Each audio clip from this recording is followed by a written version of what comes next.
Mamata Banerjee pathological झूठी है। हमें ईंट मारोगे तो बदले में बीजेपी से पत्थर खाओगे। मैं आपको चेतावनी देती हूँ। भाजपा विधायक अग्निमित्रा पाल ने मालदा के सार्वजनिक मंच से तृणमूल को चेतावनी दी। मालदा में तृणमूल पर लोगों के केंद्रीय योजना से वंचित करने का आरोप लगाते हुए इसके खिलाफ बुधवार को भाजपा कार्यालय से युवा मोर्चा का मार्च शुरू हुआ। मार्च में अग्निमित्रा पाल, डॉक्टर इंद्रनील खान समेत उत्तर व दक्षिण मालदा के भाजपा नेता शामिल हुए। अग्निमित्रा पाल ने सार्वजनिक मंच पर भाषण देते हुए कहा कि मैंने रहीम बख्शी महाशय को ये कहते हुए सुना है कि अगर शुभेंदु अधिकारी मालदा आए तो मैं उनकी धुनाई कराऊंगा। अग्निमित्रा पाल ने कहा कि मैंने कभी रहीम बख्शी को तो विधानसभा में अपना मुंह खोलने नहीं देखा। आज শুনলাম রহিম বক্সি মহাশয় বলছেন ওই শুভেন্দু অধিকারী যদি আসে মালদাতে তাহলে নাকি উনি শনাক করে দেবেন, তাই তো? শনাক করে দেবেন। তো রহিম বাবু একটু কান খুলে শুনে নিন। রহিম বক্সি, আপনি তো বিধানসভার মধ্যে আপনার তো মুখ খুলতে কোনোদিন দেখিনি, চুপ করে ভালো মানুষটির মতো বসে থাকেন। মালদার জন্য তো একটা প্রশ্ন কোনোদিন করতে দেখিনি। আজকে আপনাকে শুনিয়ে রাখি, আপনি জেনে রাখুন আমাদের বিরোধী দলনেতা শুভেন্দু অধিকারী জানুয়ারি মাসে মানে পরের মাসে মালদাতে আসছে। আপনি কত শনাক করে দেবেন সেটা আমরা তখন দেখব, তাই নয় কি?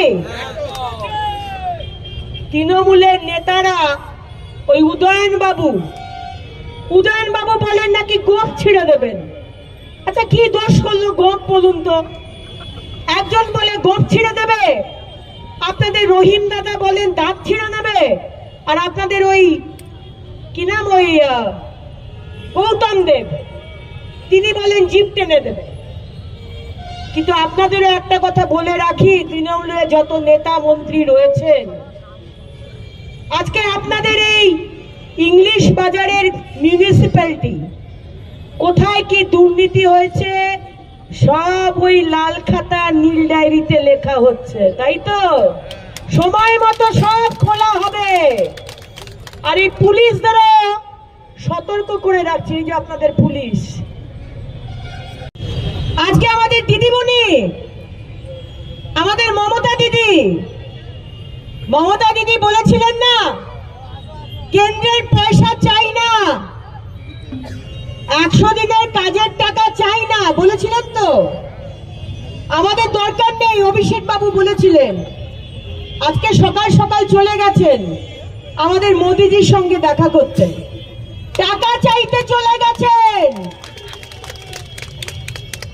মমতা দি কি ভেবেছেন বলুন তো?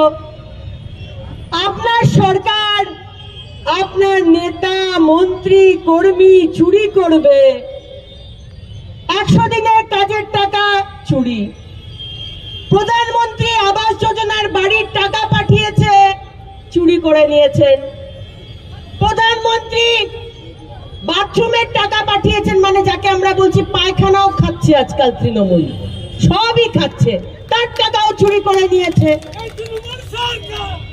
বাড়ি বাড়িতে জল হবে। আজকে আমাদের বাড়ির মায়েরা ঘন্টার পর ঘন্টা দূরে গিয়ে জল নিয়ে আসতে হয়, কত কষ্ট করতে হয়। আজকে সেই জল যাতে বাড়ি বাড়িতে পাইপ বসে এবং বাড়ি বাড়িতে পানীয় জলের ব্যবস্থা হয়, তার জন্য কোটি কোটি টাকা দিচ্ছেন, তাও চুরি করেছে। আর তারপরে